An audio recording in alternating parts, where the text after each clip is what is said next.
All right, this is to help with homework 9.3. Number 4, if the sequence is geometric, again, geometric is just a multiply or divide pattern, and then identify the common ratio, otherwise write no. In this particular case, it certainly seems like we're dividing by 3.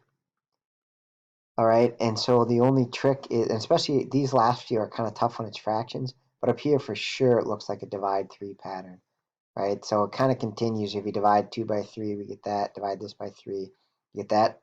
And then the only trick is because it goes alternates positive, negative, we're dividing by -3, right? And that'll make it alternate. The final part of this is R, the ratio, is always what we multiply by. So even though it's a divide -3 pattern, we're multiplying, the number we're multiplying by would be the reciprocal.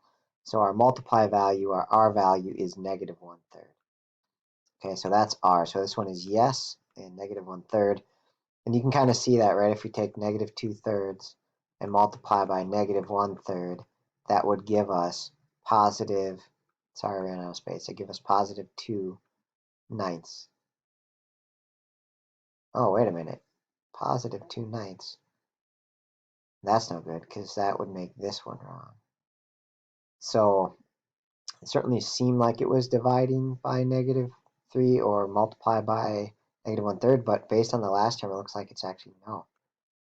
So Mr. Westphal is wrong here. The pattern fit all of these spots, except the last one didn't work out quite right. So this one should be no.